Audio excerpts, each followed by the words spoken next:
Hey everyone, welcome back to the channel. Today I'm gonna show you how to download YouTube videos on iPhone. The original YouTube app for iPhone is one of the best options to play, download, and save videos from the platform on your iPhone. As you are using an app that YouTube recognizes, downloading the content has no legal risk. However, it would be best if you had a YouTube Premium subscription to get the download option. After you sign up for a premium subscription, downloading YouTube videos on your iPhone becomes easy. Just follow these simple steps. Open the YouTube app on your iOS device and start playing the video you want to download.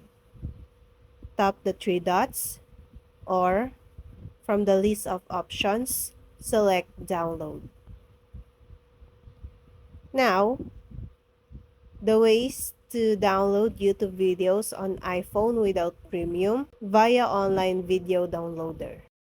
But the three best YouTube video downloaders for iPhones are TubeMate for iPhone, 4K Video Downloader, and Fox FM. If you need to download YouTube videos regularly, the usual app isn't cut it. Instead, having a more professional YouTube downloader for iPhone would be best. However, there aren't as many iOS exclusive apps for YouTube downloads as for Androids.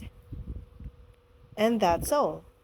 Thank you guys for watching these videos and see you guys for the next video.